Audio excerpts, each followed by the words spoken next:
You ever notice that in trucking, everybody's time is valuable except for the drivers? The shipper, the broker, dispatch.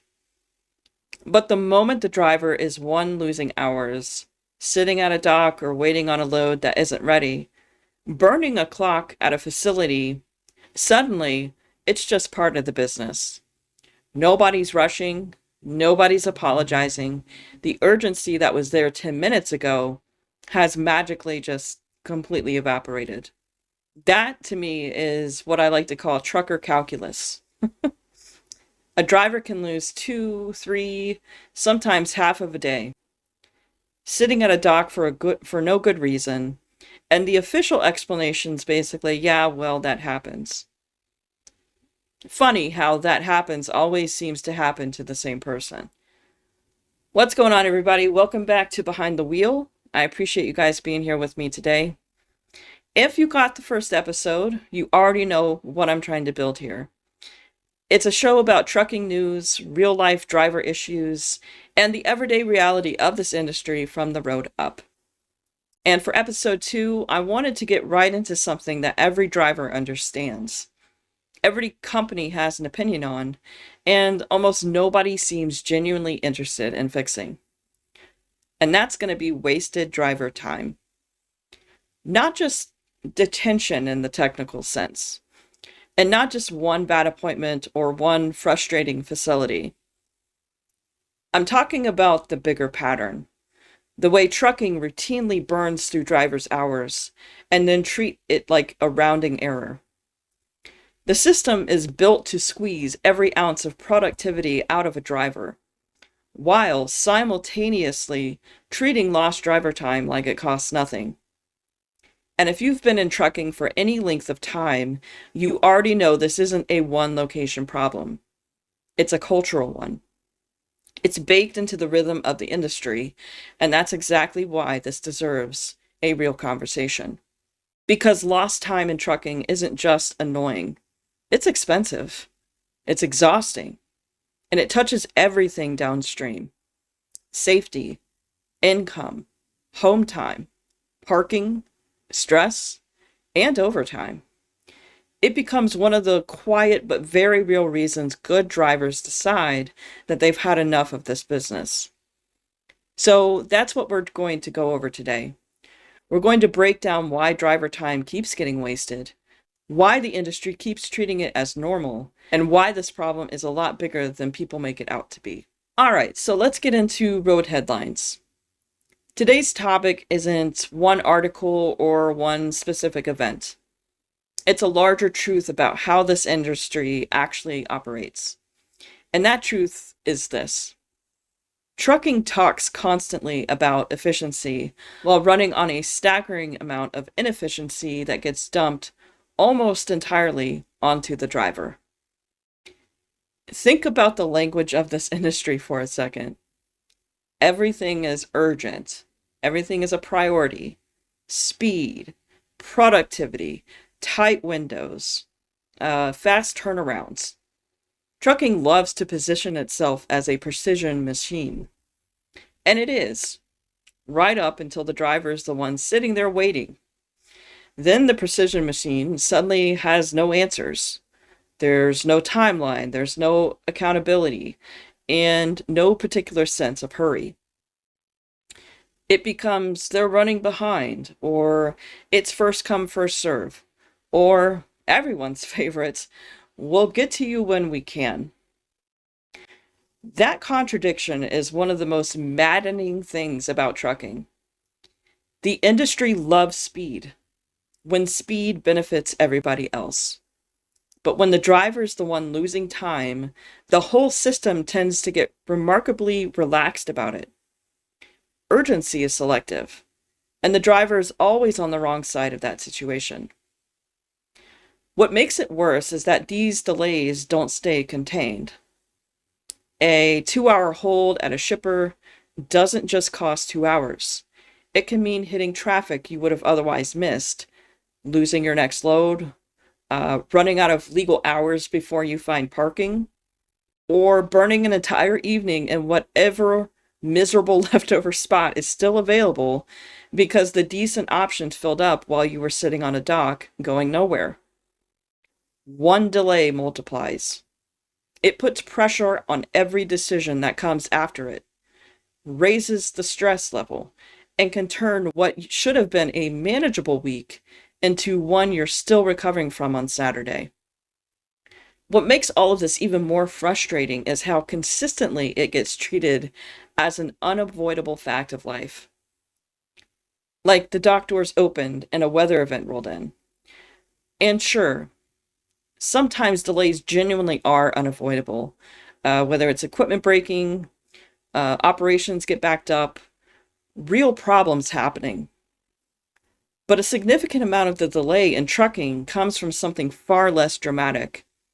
It's something like bad scheduling or overbooking, poor communication, and a basic indifference to the driver's time. It's not a thunderstorm, it's dysfunction. And this function has owners. The reason it keeps happening comes down to something pretty simple. The cost of delay lands on the person with the least leverage in that situation. The warehouse wastes your time and still goes home on schedule. The broker passes along bad information and moves on to the next call. Dispatch builds a schedule that was never realistic and then waits for the driver to figure out how to stitch the day back together. Nobody else absorbs the loss. The driver does. Every single time. And the message that sends, whether anyone attends it to or not, is that your time only matters when we need something from you. This is a genuinely terrible way to operate an industry that depends on drivers being sharp, focused, patient, and professional. You can't keep draining people's time and then act surprised when morale is in the basement. I also think this is one of the quieter drivers of burnout in trucking. And I mean that in both sense of the word. The job has always been hard, and most drivers can handle hard work. What wears people down isn't necessarily difficulty. It's the unnecessary difficulty. Drivers can tolerate long days and real challenges. What seems to grind them down over time is unnecessary chaos, unnecessary waiting, and the feeling that their time is being disrespected in ways that nobody in charge seems particularly motivated to change. That distinction matters because it means the burnout problem isn't just about the work. It's about how the work is managed around the driver. And that's why wasted driver time deserves more attention than it gets. It's not a peripheral issue. It's one of the defining structural problems in modern trucking, and it touches nearly everything else people complain about in this industry. Now, let's move into Dock Talk, because this is where the problem stops being a theory and starts becoming a Tuesday. Every driver knows what it feels like to start the day thinking things might actually go smoothly. You've got the plan, you've got the weather cooperating, traffic looks manageable, and for about 10 minutes you let yourself believe today might be the day the system works the way it's supposed to. And that's usually right around the time things start going sideways. You get to the shipper and the load isn't ready. Or you pull into the receiver and the person at the window looks at you like you've arrived unannounced from a foreign country. 6 trucks ahead of you, 1 dock moving. An appointment time that apparently functioned more as a suggestion than a commitment. Just like that, your whole day changes. And unlike a lot of jobs, in trucking, a disrupted morning doesn't just mean a rougher afternoon. It means everything after that point is now operating under pressure. That's one of the things that's hardest to explain to people outside of this industry.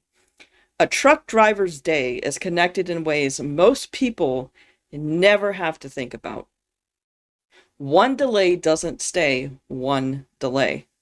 It bleeds into the next stop.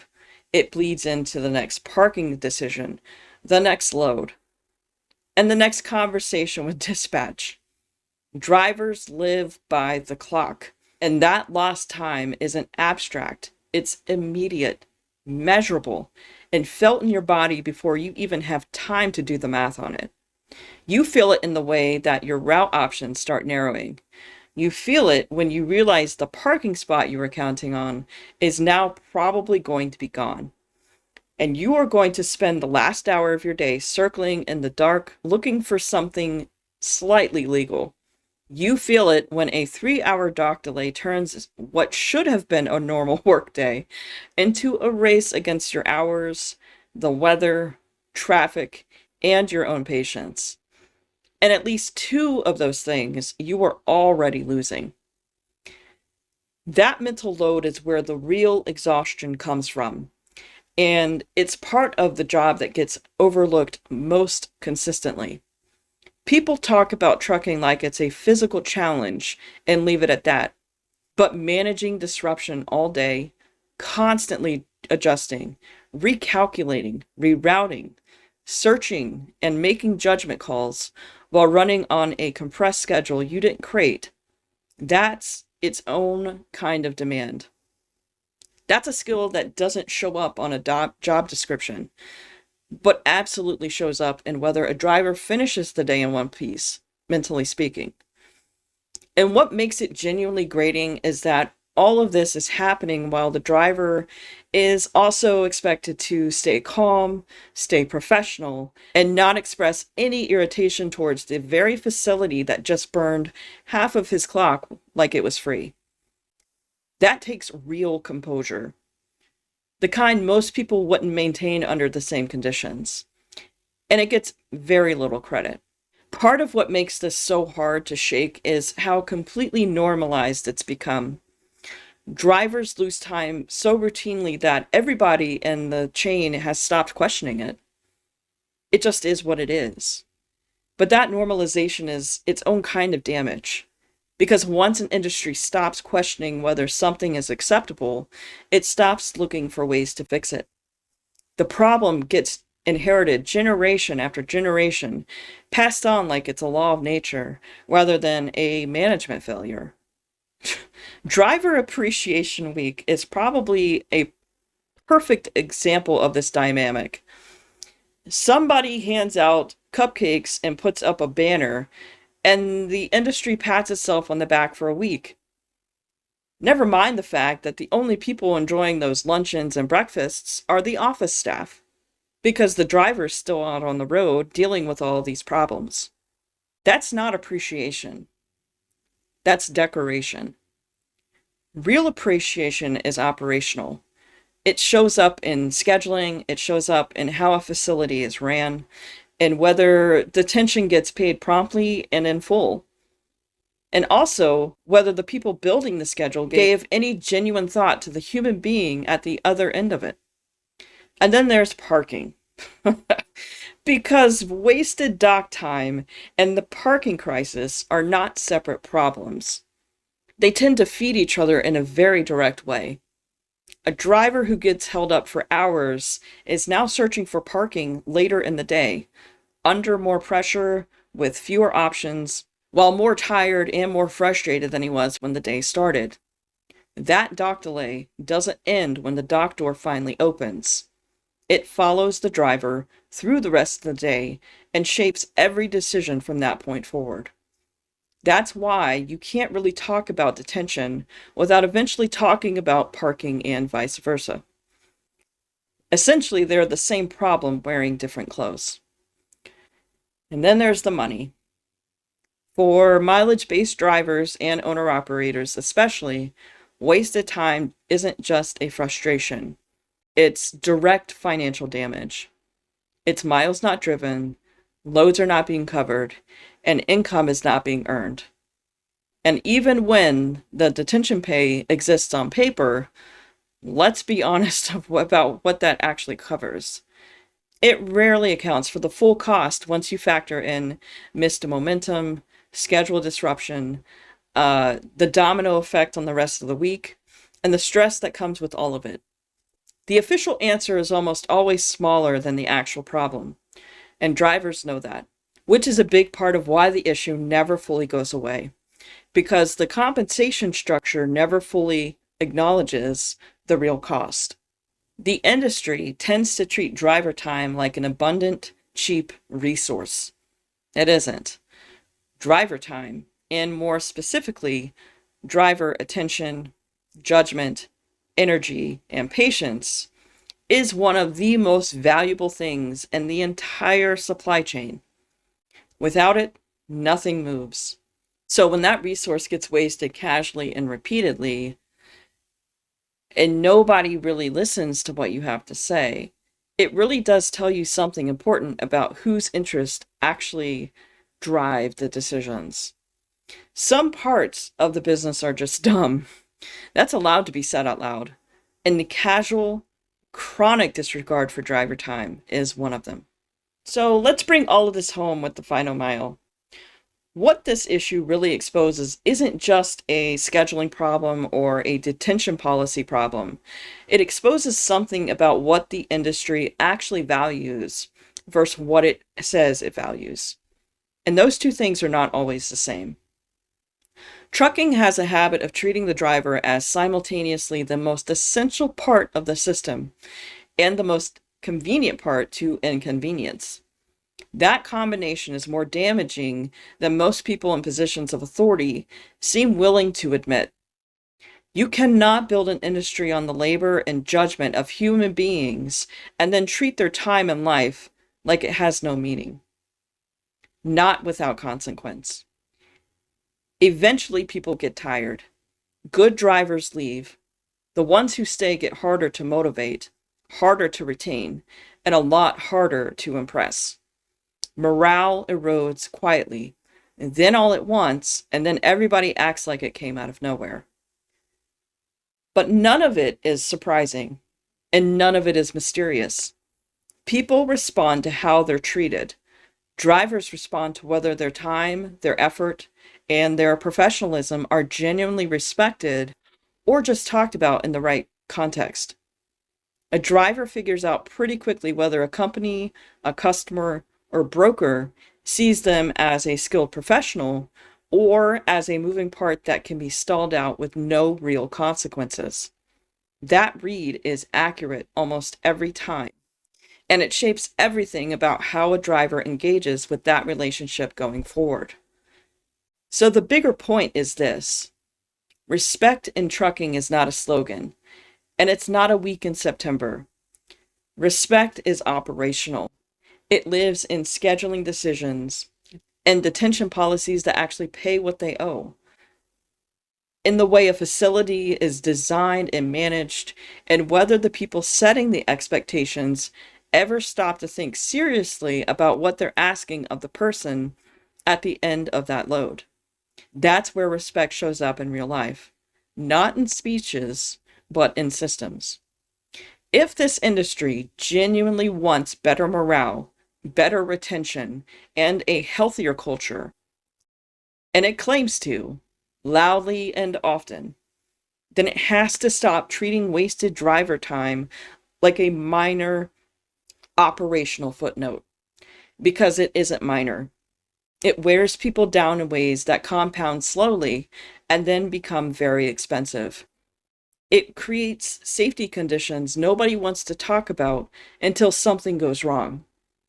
It teaches drivers a lesson that no amount of Appreciation Week messaging can undo. You are urgently needed, but you are not genuinely valued. That is a brutal message to send to people carrying your freight. And it's worth saying plainly because the industry has been dancing around it for a long time. The more you look at trucking, the more you start to see a lot of the industry's biggest and most persistent problems trace back to one underlying truth. Drivers are expected to absorb too much. Too much delay, too much pressure, too much financial exposure, and too much responsibility without the control, the compensation, or acknowledgement that should come with it. That imbalance is a foundational issue. It's not the only thing wrong with trucking, but it does sit underneath a lot of what is. And that's the kind of thing I want to keep pulling on in the show. Not just the headline, not just the complaint, but the bigger structural truth underneath it. Who's actually carrying the burden here? Why does the same problem keep repeating despite decades of people acknowledging it? And what does it tell us about the gap between what trucking says about itself and what trucking actually does? That gap is where the real conversation lives. And that's where I want Behind the Wheel to stay. I want it to stay close to the road, honest about the weight, and unwilling to pretend the problems are smaller than they are just because they've been around long enough to feel normal. Driver time is one of the clearest places to start. Because if this industry ever truly and operationally respected driver time, not in a press release, but in its actual daily system and decisions, it would look like a noticeably different business. And honestly, it would probably be a better one. So that's going to do it for today's episode of Behind the Wheel. Again, I do appreciate you guys hanging out with me for a little bit and sticking around for the episode. If this one hit home for you, I'd appreciate it if you would share it with another driver. And also make sure to subscribe to the channel and follow the show so you guys don't miss the next episode. We have a lot more to get into and we are just getting rolling. So drivers, make sure to be safe out there. Keep your head on a swivel. Watch out for the folks in four-wheelers. And I'll catch you guys in the next episode.